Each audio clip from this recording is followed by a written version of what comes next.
ദൈവനാമത്തിന് മഹത്വമുണ്ടായിരിക്കട്ടെ. പരിശുദ്ധ അമ്മ മാതാവ് ഈശോ വഴി ഞങ്ങൾക്ക് സാധിച്ചു തന്ന അനുഗ്രഹങ്ങൾക്ക് നന്ദി അർപ്പിച്ച് ഈശോയെ മഹത്വപ്പെടുത്തുന്നതിന് വേണ്ടിയിട്ടാണ് ഞാനും എൻ്റെ കുടുംബവും ഇപ്പോൾ ഈ സന്നിധിയിൽ ആയിരിക്കുന്നത്. എൻ്റെ പേര് ചിന്നു, എൻ്റെ ഹസ്ബൻഡ് ക്രിസ്റ്റോപ്പോൾ, ഞങ്ങളുടെ മകളാണ് ഷാർലറ്റ്. ഞങ്ങൾ വരുന്നത് എറണാകുളം ജില്ലയിലെ കാലടിക്കടുത്തുള്ള മറ്റൂർ എന്ന സ്ഥലത്ത് നിന്നാണ്. ഞങ്ങൾ saint Mary's town church Mattoor ഇടവകാംഗങ്ങളാണ്. ഞാൻ 2018 ആദ്യമായിട്ട് ഇവിടെ ഉടമ്പടി എടുത്ത് പ്രാർത്ഥിക്കുന്നത്. 2021 സെപ്റ്റംബർ 15 ഞങ്ങളുടെ വിവാഹം. വിവാഹത്തിന് ശേഷം 9 മാസം കഴിഞ്ഞപ്പോൾ ഞാൻ പ്രഗ്നൻ്റായി. പക്ഷേ ആ പ്രഗ്നൻസി ഒരു ഹെൽത്തി പ്രഗ്നൻസി ആയിരുന്നില്ല. കാരണം 2-ാം മാസത്തെ സ്കാനിങ്ങിൽ ചെന്നപ്പോഴാണ് കുഞ്ഞ് യൂട്രസിലല്ല, മറിച്ച് എൻ്റെ വലതുവശത്തെ ട്യൂബിലാണ് വളരുന്നത്. 2 മാസം ഗ്രോത്ത് ഉള്ളതുകൊണ്ട് തന്നെ ട്യൂബ് റപ്ചേർഡ് ആയിരുന്നു. അങ്ങനെ ട്യൂബ് ഉൾപ്പെടെ ഏകദേശം 6 സെൻറ്റിമീറ്റർ നീളത്തിൽ എൻ്റെ വലതുവശത്തെ ട്യൂബ് റിമൂവ് ചെയ്തു. വിവാഹം കഴിഞ്ഞ് 9 മാസം ആയിട്ടുള്ളൂ. ഒരു കുഞ്ഞുണ്ടാവുക എന്നുള്ള ഞങ്ങളുടെ ആഗ്രഹം വെറും 50% കുറഞ്ഞപ്പോൾ ഞങ്ങളെ സംബന്ധിച്ച് വളരെ സങ്കടകരമായ ഒരു അന്തരീക്ഷമായിരുന്നു. എൻ്റെ ബ്ലീഡിങ് നിൽക്കുന്നുണ്ടായിരുന്നില്ല. അതുകൊണ്ട് ഞങ്ങൾ മറ്റൊരു ഹോസ്പിറ്റൽ മാറി ഒരു സീനിയർ ഡോക്ടറെ കൺസൾട്ട് ചെയ്യാമെന്ന് തീരുമാനിച്ചു. അങ്ങനെ ഞങ്ങൾ എന്തെങ്കിലും ഇതിന് പോസിബിലിറ്റീസ് എന്തെങ്കിലും ഉണ്ടോ എന്ന് ഡോക്ടറോട് ഞങ്ങൾ ചോദിച്ചു. അപ്പോൾ ഡോക്ടർ ഞങ്ങൾക്ക് പറഞ്ഞു തന്നത് ട്രീറ്റ്മെൻറ്റ് സ്റ്റാർട്ട് ചെയ്യാം എന്നുള്ള രീതിയിലായിരുന്നു. പക്ഷേ ഞങ്ങൾ ട്രീറ്റ്മെൻറ്റ്സ് ഒന്നും എടുക്കുന്നില്ല. ആർട്ടിഫിഷ്യലായിട്ട് നമുക്കൊരു കുഞ്ഞിനെ വേണ്ട, ദൈവം കനിഞ്ഞ് അനുഗ്രഹിച്ച് ഒരു കുഞ്ഞിനെ തരികയാണെങ്കിൽ നമ്മൾ സ്വീകരിക്കും എന്നുള്ള രീതിയിൽ ഞങ്ങൾ പ്രാർത്ഥിക്കാം, നമുക്ക് വെയിറ്റ് ചെയ്യാം എന്നുള്ള ഒരു നിലപാടിൽ ഞാനും ഹസ്ബൻഡും നിന്നു. പക്ഷെ മാസങ്ങൾ കടന്നു പോയി. ഓരോ മാസം ഒരു ദിവസം പീരീഡ്സ് ലേറ്റായ ഞങ്ങൾ വേഗം ടെസ്റ്റ് ചെയ്യും. പക്ഷെ ഞങ്ങൾക്ക് നെഗറ്റീവായിരുന്നു റിസൾട്ട്. അങ്ങനെ മാസങ്ങൾ ഓരോന്ന് കടന്നു പോയി, വർഷങ്ങൾ ഓരോന്ന് ഇങ്ങനെ പോകാൻ തുടങ്ങി. 1 വർഷം, 2 വർഷം, 3 വർഷം ഞങ്ങൾക്ക് പറ്റാതെയായി. മാനസികമായിട്ട് വളരെയധികം തളരാൻ തുടങ്ങി. അപ്പോഴാണ് എൻ്റെ പരിചയത്തിലുള്ള ഒരു അച്ഛൻ, ഒരു ഫാദർ എന്നെ വിളിച്ചിട്ട് പറഞ്ഞു, എൻ്റെ കാര്യങ്ങളൊക്കെ അച്ഛനറിയാം. അച്ഛൻ എന്നോട് പറഞ്ഞു, നീ കൃപാസനത്തിൽ പോയിട്ട് കൃപാസന മാതാവിൻ്റെ അടുത്തൊന്ന് പോയി പ്രാർത്ഥിക്കുക, മാതാവിൻ്റെ അടുത്ത് പോയി ഉടമ്പടി എടുക്കുക, പരിശുദ്ധ അമ്മ നിനക്ക് എന്തായാലും ആരോഗ്യമുള്ള ഒരു കുഞ്ഞിനെ തന്ന് അനുഗ്രഹിക്കും. ഞാനിവിടെ 2018 ഉടമ്പടി എടുത്ത് പ്രാർത്ഥിച്ചു പോയ ഒരാളാണ്. പക്ഷെ ഒരു ഇടവേളയിൽ ഞാൻ കൃപാസന മാതാവിനെ കുറിച്ചിട്ട് ഞാൻ മറന്നു. പക്ഷേ വീണ്ടും എൻ്റെ ജീവിതത്തിൽ ഒരു പ്രതിസന്ധി വന്നപ്പോൾ എൻ്റെ അൾട്ടിമേറ്റ് സൊല്യൂഷൻ എന്ന് പറയുന്നത് കൃപാസന മാതാവാണ്. ഇനി മാതാവ് മാത്രമാണ് എനിക്ക് രക്ഷയുള്ളൂ. അങ്ങനെ ഞാനും ഹസ്ബൻഡും, ഞാൻ മുമ്പേ എൻ്റെ കാര്യങ്ങളൊക്കെ ഞാൻ ഹസ്ബൻഡിനോട് ഷെയർ ചെയ്തിട്ടുണ്ടായിരുന്നു. എനിക്ക് ലഭിച്ച നിയോഗങ്ങൾ സാധിച്ചത്, അതുപോലെ എനിക്ക് കിട്ടിയ അനുഗ്രഹങ്ങളൊക്കെ ഞാൻ ഷെയർ ചെയ്തിട്ടുണ്ടായിരുന്നു.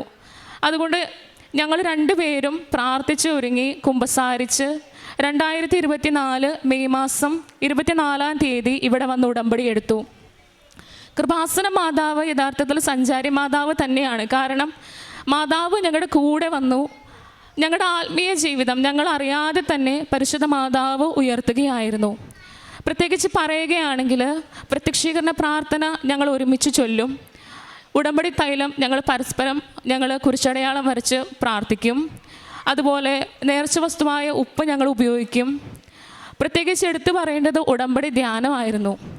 കാരണം ഓരോ ഉടമ്പടി ധ്യാനം, പ്രത്യേകിച്ച് ചൊവ്വാഴ്ച ദിവസങ്ങളിൽ ലൈവ് കാണാൻ ഞങ്ങൾക്ക് സാധിക്കുകയാണെങ്കിൽ ഞങ്ങളത് ഉപവസിച്ചിട്ടായിരുന്നു ഞങ്ങൾ ലൈവ് കണ്ടുകൊണ്ടിരുന്നത്. മാത്രമല്ല ഉടമ്പടി ധ്യാനങ്ങളിൽ അച്ഛൻ്റെ ഓരോ ഉടമ്പടി ധ്യാനത്തിലും ഞങ്ങൾക്ക് വേണ്ടിയിട്ട് എന്തെങ്കിലും ഒരു മെസ്സേജ് ഉണ്ടാകും. ഞങ്ങളങ്ങനെ പരസ്പരം ഞങ്ങളങ്ങനെ സമാധാനിക്കുമായിരുന്നു. അങ്ങനെ ഇരിക്കെ എൻ്റെ 3 മാസം കഴിഞ്ഞു. ഈ 3 മാസം ഞങ്ങൾ നല്ല രീതിയിൽ എല്ലാ ഉടമ്പടി കാര്യങ്ങളും ചെയ്തു വന്നു. 3 മാസം കഴിഞ്ഞപ്പോൾ ഉടമ്പടി പുതുക്കാൻ ഞാനിവിടെ വന്നു. ഉടമ്പടി പുതുക്കാൻ നേരത്തെ വീണ്ടും നമുക്കറിയാം 6 നിയോഗങ്ങൾ സമർപ്പിക്കണം. പക്ഷേ എൻ്റെ പ്രയോറിറ്റി എന്ന് പറയുന്നത് എനിക്ക് ആരോഗ്യമുള്ളൊരു കുഞ്ഞാണ്, എൻ്റെ കുടുംബം പൂർത്തീകരിക്കണം. ഞാൻ മാതാവിൻ്റെ ഏറ്റവും ആദ്യത്തെ നിയോഗമായിട്ട് അത് സമർപ്പിച്ചു. വീണ്ടും ഞാൻ എഴുതിയ എൻ്റെ മറ്റൊരു നിയോഗം എന്ന് പറയുന്നത് കുഞ്ഞുങ്ങളില്ലാതെ വിഷമിക്കുന്ന എല്ലാ ദമ്പതികൾക്കും വേണ്ടിയിട്ടായിരുന്നു. പിന്നെയും മൂന്നാമത്തെ എൻ്റെ നിയോഗം എന്ന് പറയുന്നത്, എനിക്ക് കുഞ്ഞില്ലെങ്കിലും കുഴപ്പമില്ല മാതാവേ, പക്ഷെ എനിക്ക് സഹിക്കാനുള്ള കൃപ തരണം. പിന്നെ ഞാൻ എന്തൊക്കെയോ നിയോഗങ്ങൾ എഴുതിയത് ഞാൻ ഓർക്കുന്നില്ല. അങ്ങനെ ഞാൻ താഴെ വന്നപ്പോൾ ഞങ്ങൾക്ക് അച്ഛനെ കാണാനുള്ള അവസരം കിട്ടി. ജോസഫ് അച്ഛൻ്റെ അടുത്ത് ബ്ലെസ്സിങ്ങിന് വേണ്ടി വന്ന് നിന്നു. അച്ഛൻ ഞങ്ങളെ തലയ്ക്ക് കൈവച്ച് പ്രാർത്ഥിച്ചു. അച്ഛൻ ഞങ്ങൾക്ക് കാശുരൂപം തന്നു. അച്ഛൻ സൈത്തിൽ കൈമുക്കി അടിവയറ്റിൽ പുരട്ടി വിശ്വാസപ്രമാണം ചൊല്ലി പ്രാർത്ഥിക്കുവാൻ പറഞ്ഞു. അതിനുശേഷം അച്ഛൻ ഞങ്ങളോട് പ്രാർത്ഥിച്ചിട്ട് പറഞ്ഞു, കുഞ്ഞിനെ കൊണ്ടുവന്ന് കാണിക്കാനാണ് പരിശുദ്ധ മാതാവ് നിങ്ങളോട് പറയുന്നത്. അങ്ങനെ ആ സന്തോഷത്തിൽ, ആ ഒരു ആത്മീയ സന്തോഷത്തിൽ ഞങ്ങൾ വീണ്ടും വീട്ടിലോട്ടേക്ക് മടങ്ങി. ഒരു കുഞ്ഞിന് വേണ്ടിയിട്ടുള്ള ആഗ്രഹം ഉള്ളിൻ്റെ ഉള്ളിലുണ്ടെങ്കിൽ കൂടി ഞങ്ങളുടെ വ്യഗ്രത മുഴുവനും എങ്ങനെ നമുക്ക് ഞങ്ങളുടെ ആത്മീയ ജീവിതം മെച്ചപ്പെടുത്താം, ഉടമ്പടി എങ്ങനെ നമ്മൾ ഉപയോഗപ്രദമാക്കാം, ഉടമ്പടിയിലെ ഓരോ കാര്യങ്ങളും എങ്ങനെ നമുക്ക് ചെയ്യാം എന്നുള്ളതായിരുന്നു. അങ്ങനെ ഞങ്ങൾ ഇരിക്കുന്ന സമയത്ത് ഒരു മാസം കഴിഞ്ഞ് എൻ്റെ ഉടമ്പടി പുതുക്കി 1 മാസത്തിന് ശേഷം ഞാനൊരു കാറ്റഗിസ് അധ്യാപികയാണ്. സൺഡേ ക്ലാസ് കഴിഞ്ഞ് ഞാൻ ഉച്ച സമയത്ത് വീട്ടിലോട്ടേക്ക് വരുമ്പോൾ എൻ്റെ ഉള്ളിൽ ഇങ്ങനെ ആരോ പറയുന്ന പോലെ ഒരു പ്രഗ്നൻസി കിറ്റ് വാങ്ങ്. അങ്ങനെ ഞാൻ ഒരു പ്രഗ്നൻസി കിറ്റ് വാങ്ങി. നമുക്കറിയാം ഏർലി മോർണിംഗിൽ ആണ് നമുക്ക് നല്ല റിസൾട്ട് കിട്ടുക. പക്ഷെ ഞാൻ നേരെ വന്ന് എൻ്റെ റൂമിൽ കയറി ഞാൻ അതിൽ കുറിച്ചടയാളം വരച്ച് വിശ്വാസ പ്രമാണം ചൊല്ലി ഞാൻ ടെസ്റ്റ് ചെയ്യാണ്. ഞാൻ നോക്കുമ്പം 3 വർഷങ്ങൾക്ക് ശേഷം എൻ്റെ പ്രഗ്നൻസി കിറ്റിൽ എനിക്ക് 2 ലൈൻസ് തെളിഞ്ഞു വന്നു. അന്ന് ഹസ്ബൻഡും ആരും വീട്ടിലുണ്ടായിരുന്നില്ല. ഞാനന്ന് ഒരുപാട് കരഞ്ഞു. ഞാനന്ന് ഒരുപാട് മാതാവിനോട് നന്ദി പറഞ്ഞു, പ്രാർത്ഥിച്ചു. അങ്ങനെ ഞാൻ ഹസ്ബൻഡുമായിട്ട് ഇത് ഷെയർ ചെയ്തു. അതിനു മുമ്പ് ഒരു 2 അനുഭവങ്ങൾ കൂടി ഞങ്ങൾക്കുണ്ടായി. അതിലൊന്നാമത്തെ കാര്യം എൻ്റെ ഹസ്ബൻഡിനുണ്ടായ സ്വപ്നമായിരുന്നു. എന്നേക്കാൾ ഉപരിയായിട്ട് പരിശുദ്ധ മാതാവ് ആത്മീയമായിട്ട് എൻ്റെ ഹസ്ബൻഡിനെ ഉയർത്തുന്നതായിട്ട് ഈ ഉടമ്പടിയിലൂടെ എനിക്ക് തോന്നിയിട്ടുണ്ട്. കാരണം ഒരു ദിവസം ഒരാഴ്ച പ്രഗ്നൻസി ഞങ്ങൾ ടെസ്റ്റ് ചെയ്യുന്നതിന് ഒരാഴ്ച മുമ്പ് എൻ്റെ ഹസ്ബൻഡ് എന്നോട് പറഞ്ഞു, ഞാനൊരു സ്വപ്നം കണ്ടു. ഈ സ്വപ്നത്തിൽ ഒരു ദേവാലയത്തിൽ അച്ഛനും ഹസ്ബൻഡും മാത്രമേ ഉള്ളൂ. ജോസഫ് അച്ഛൻ ഹസ്ബൻഡിൻ്റെ പേര് ചൊല്ലി വിളിക്കുകയാണ്, ക്രിസ്റ്റോ നിങ്ങളെ മാതാവ് അനുഗ്രഹിച്ചിട്ടുണ്ട്. ഇത് എൻ്റെ അടുത്ത് ഇദ്ദേഹം നേരത്തെ ഷെയർ ചെയ്തിരുന്നു. മാത്രമല്ല അച്ഛൻ തന്ന കാശുരൂപം, ഉടമ്പടി കാശുരൂപം എൻ്റെ കയ്യിലുണ്ട്. അത് കൂടാതെ തന്നെ അച്ഛൻ തന്ന കാശുരൂപം, അച്ഛൻ അത് പില്ലോയുടെ താഴെ വെച്ച് പ്രാർത്ഥിക്കണം എന്നാണ് പറഞ്ഞത്. പക്ഷേ ഞാനത് ഒരാഴ്ച കഴിഞ്ഞതിന് ശേഷം എനിക്ക് മനസ്സിലായി, നമ്മൾ ഡേ ടൈമിൽ നമ്മൾ ജോലിക്ക് പോവും. ഞാനതെൻ്റെ ഡ്രസ്സിൽ എൻ്റെ വയറിനോട് ചേർത്ത് പിൻ ചെയ്യാൻ തുടങ്ങി. അങ്ങനെ എനിക്ക് പോസിറ്റീവായിട്ട് ഒരു റിസൾട്ട് കിട്ടി. പ്രഗ്നൻസി ജേണി എന്ന് പറയുന്നത് എന്നെ സംബന്ധിച്ച് വളരെയധികം ശാരീരിക ബുദ്ധിമുട്ടുകൾ ഉണ്ടായിരുന്നു. എന്നാൽ പോലും എൻ്റെ വയറ്റിൽ കുഞ്ഞ് പൂർണ്ണ ആരോഗ്യത്തോടു കൂടി ഓരോ സ്കാനിങ്ങിൻ്റെ ടൈമിൽ ചെല്ലുമ്പോഴും ഈ അച്ഛൻ തന്ന കാശുരൂപം ഞാൻ മുറുകെ പിടിക്കും. ഞാനത് വയറ്റിനോട് ചേർത്ത് പിൻ ചെയ്യും. സ്കാനിങ്ങിൻ്റെ ടൈമിലെല്ലാം ഇതെൻ്റെ കൂടെ ഉണ്ടായിരുന്നു. ഒരു നിമിഷം പോലും ഈ ഒരു കാശുരൂപം ഞാൻ എങ്ങും വെച്ചിരുന്നില്ല. അതുകൂടാതെ തന്നെ മറ്റൊരു കാര്യം, ഈ കാശുരൂപം ഞാൻ സ്കൂളിൽ ഒരു പ്രൈവറ്റ് സ്കൂൾ അധ്യാപികയാണ്. ഞാൻ ICSE ISC സിലബസിൽ പഠിപ്പിക്കുന്ന ഒരു അധ്യാപികയാണ്. അപ്പം എനിക്ക് ഫസ്റ്റ് ടൈമാണ് ഞാൻ ഈ ഒരു സിലബസ് ഞാൻ ഹാൻഡിൽ ചെയ്യുന്നത്. അപ്പം ഞാൻ എപ്പോഴും ക്ലാസ്സിൽ പോകുമ്പോഴായാലും ഞാൻ പിന്നീട് എൻ്റെ പ്രഗ്നൻസി പോസിറ്റീവ് ആയതിനു ശേഷം ഞാൻ ഈ ലോക്കറ്റ് ഞാനിങ്ങനെ കൊന്തയിൽ പിൻ ചെയ്തു. ഞാനിതെൻ്റെ പോക്കറ്റിലിടും.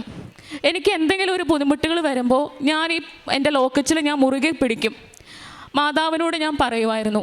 അങ്ങനെ പരിശുദ്ധ അമ്മ മാതാവ്, ഞാൻ 12th ഫിസിക്സ് ഹാൻഡിൽ ചെയ്യുന്ന ഒരു ടീച്ചറായിരുന്നു. അപ്പോൾ ഞാൻ മാതാവിനോട് പ്രാർത്ഥിച്ചത് വഴി പരിശുദ്ധ അമ്മ മാതാവ് ഈ കുട്ടികളെയും വളരെയധികം തിരഞ്ഞെടുത്ത് അനുഗ്രഹിച്ചു എന്ന് വേണം പറയാൻ.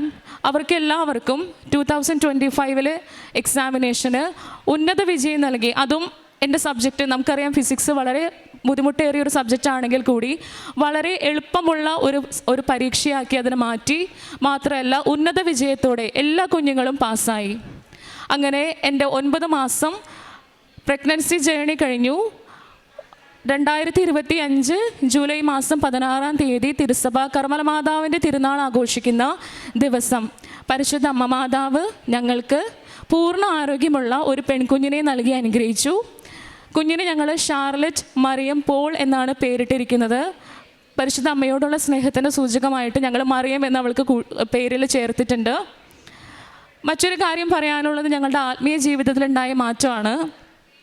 എന്നേക്കാൾ ഉപരിയായിട്ട് എൻ്റെ ഹസ്ബൻഡ് ഈ ഒരു ഉടമ്പടിയെ ഒരുപാട് സീരിയസ് ആയിട്ട് എടുത്ത ഒരാളാണ്. കാരണം എന്നേക്കാൾ ഉപരിയായിട്ട് ഹസ്ബൻഡ് എല്ലാ പ്രാർത്ഥനയും എന്നെപ്പോലെ തന്നെ ചെയ്യുമായിരുന്നു. ഇടയ്ക്ക് ധ്യാനത്തിൻ്റെ സമയത്തായാലും ഇപ്പോൾ എനിക്ക് കാണാൻ സാധിക്കില്ല, അദ്ദേഹം ലൈവ് കാണുകയാണെങ്കിൽ എന്നോട് ചിലപ്പോൾ എനിക്ക് മെസ്സേജ് ചെയ്യും, എനിക്കിന്ന് മാതാവിൻ്റെ സുഗന്ധം കിട്ടി. മറ്റൊരു കാര്യം പ്രത്യേകം പറയാനുള്ളത്, ഞങ്ങൾക്ക് പല സമയങ്ങളിലായി പരിശുദ്ധ അമ്മയുടെ അടയാളങ്ങൾ കിട്ടുന്നുണ്ടായിരുന്നു. ഒരു ദിവസം ഇതുപോലെ ഞങ്ങളുടെ മുറിയിൽ ഒരു പ്രത്യേക സുഗന്ധം ഞങ്ങൾക്ക് ഫീൽ ചെയ്തു. നമുക്കറിയാം, നമ്മളെല്ലാവരും പെർഫ്യൂംസ് യൂസ് ചെയ്യുന്ന ആൾക്കാരാണ്. പക്ഷേ ഞങ്ങൾ യൂസ് ചെയ്യാത്ത ഒരു പ്രത്യേക ഫ്രാഗ്രൻസ് അറിയില്ല അതെങ്ങനെയും നമുക്ക് എക്സ്പ്ലെയിൻ ചെയ്യേണ്ടതെന്ന്. കാരണം അതുപോലുള്ളൊരു ദൈവിക സുഗന്ധമായിരുന്നു ഞങ്ങൾക്ക് അന്ന് അനുഭവപ്പെട്ടത്. ഞാൻ എപ്പോഴും മാതാവിനോട് പറയുമായിരുന്നു, മാതാവിൻ്റെ കയ്യിൽ ഉണ്ണീശോനെ ഉള്ള രൂപം കാണുമ്പോൾ ഞാൻ പറയും, മാതാവേ, എനിക്ക് ഇതുപോലെ ഒരു കുഞ്ഞിനെ എനിക്കും എൻ്റെ കയ്യിൽ വെച്ച് തായോ. എനിക്ക് ഉടമ്പടി എടുക്കുന്നതിന് മുമ്പ് എൻ്റെ ജീവിതം, എൻ്റെ ദൈവമേ എന്തുകൊണ്ട് നീ എന്നെ ഉപേക്ഷിച്ചു എന്നായിരുന്നെങ്കിൽ, ഉടമ്പടിക്ക് ശേഷം ഞാൻ അറിയാതെ തന്നെ എൻ്റെ മനസ്സിൽ ഉരുവിടാൻ തുടങ്ങി എൻ്റെ അമ്മേ, എൻ്റെ ആശ്രയമേ എന്നുള്ള സുഹൃത ജപം. എൻ്റെ ആ ഒരു പ്രഗ്നൻസി കാലഘട്ടത്തിൽ മുഴുവനും എന്നെ താങ്ങി നിർത്തിയത് ഈ ഒരു സുഹൃത ജപമായിരുന്നു, എൻ്റെ അമ്മേ, എൻ്റെ ആശ്രയമേ. പിന്നെ ഞങ്ങൾ പ്രേക്ഷിത പ്രവർത്തനങ്ങളായിട്ട് ചെയ്തിരുന്നത് കൃപാസന പത്രം ഞങ്ങൾ വാങ്ങി കൊടുക്കാറുണ്ടായിരുന്നു. അതുപോലെ തന്നെ യൂട്യൂബിൽ വരുന്ന വീഡിയോസ്, സാക്ഷ്യങ്ങളെല്ലാം ഞങ്ങൾ മാക്സിമം ഷെയർ ചെയ്യാൻ ശ്രമിക്കാറുണ്ട്. പിന്നെ ഞങ്ങളുടെ ജീവിതം തന്നെ ഒരു വലിയ സാക്ഷിയാണ്. ഞങ്ങൾ കാണുന്നവരോടൊക്കെ ഞങ്ങളുടെ ജീവിതത്തിൽ പരിശുദ്ധ അമ്മ മാതാവ് നൽകിയ അനുഗ്രഹങ്ങളെക്കുറിച്ചിട്ട് ഞങ്ങൾ പറയാറുണ്ട്. കാരുണ്യ പ്രവർത്തികളായിട്ട് ഞങ്ങൾ അടുത്തുള്ള അനാഥാലയങ്ങളിൽ വിസിറ്റ് ചെയ്യാറുണ്ട്. കുഞ്ഞുങ്ങളുടെ അനാഥാലയങ്ങൾ മുതൽ പ്രായമായവരുടെ അടുത്ത് വരെ ഞങ്ങൾ പോകും. സാമ്പത്തികമായിട്ട് ബുദ്ധിമുട്ടുകളുണ്ടെങ്കിൽ അതിന് ഞങ്ങൾ ചെയ്തു കൊടുക്കും. ഫുഡ് കൊടുത്ത് സഹായിക്കാറുണ്ട്. ഞങ്ങൾ ഫുഡ് പാക്കറ്റ്സ് കൊടുക്കാറുണ്ട്. ഫിനാൻഷ്യലി ബുദ്ധിമുട്ടുകൾ കാരണം ഹോസ്പിറ്റലിൽ പോകാൻ ബുദ്ധിമുട്ടുള്ളവർക്ക് ഞങ്ങൾ ഹെൽപ്പ് ചെയ്യാറുണ്ട്. ഞങ്ങളെക്കൊണ്ടാവുന്ന വിധത്തിൽ ഇപ്പോഴും ഞങ്ങൾ ഓരോ കാരുണ്യ പ്രവർത്തികൾ ചെയ്യുന്നുണ്ട്. പരിശുദ്ധ മാതാവ് ഈശോ വഴി ഞങ്ങളുടെ ജീവിതത്തിൽ നൽകിയ വലിയ ഈ ഒരു അനുഗ്രഹത്തിന്, എൻ്റെ ജീവിതം, എൻ്റെ കുടുംബം പൂർത്തീകരിച്ചതിന് കൃപാസനം പ്രസാദവര മാതാവിനും ഈശോയ്ക്കും ഒരുപാട് നന്ദി അർപ്പിക്കുന്നു. പ്രഭാഷകൻ്റെ പുസ്തകം 2-ാം അധ്യായം 16-ാം തിരുവചനം. കർത്താവിനെ ഭയപ്പെടുന്നവർ അവിടുത്തെ ഇഷ്ടം അന്വേഷിക്കും, അവിടുത്തെ സ്നേഹിക്കുന്നവർ അവിടുത്തെ പ്രമാണങ്ങളാൽ പരിപുഷ്ടരാകും. ചിന്നു ക്രിസ്റ്റോ എന്ന ഈ ദമ്പതികൾ വളരെ ശക്തമായ, വളരെ ആത്മാർത്ഥമായ ഒരു പ്രത്യക്ഷീകരണ സാക്ഷ്യമാണ് ഈ മക്കളിവിടെ ഏറ്റുപറഞ്ഞത്. പരിശുദ്ധ അമ്മയുടെ സാമീപ്യത്തിലെ ശക്തിയിൽ അവർക്ക് അവരുടെ ജീവിതഭാരം പരിശുദ്ധ അമ്മ ലഘൂകരിച്ചു കൊടുത്ത് ഈശോയുടെ വലിയ അനുഗ്രഹവും കൃപയും ലഭിച്ച സാക്ഷ്യമാണിത്. ഈ മകൾ ഇവരുടെ ജീവിതം തുടങ്ങുമ്പോൾ തന്നെ ക്രിസ്തുവിൽ കേന്ദ്രീകൃതമായ ഒരു വലിയ ഒരുക്കത്തോടു കൂടെയാണ് അവരുടെ ദാമ്പത്യ ജീവിതം അവർ ആരംഭിക്കുന്നത് തന്നെയെന്ന് ചിന്നു ഇവിടെ ഏറ്റുപറയുന്നുണ്ടായിരുന്നു.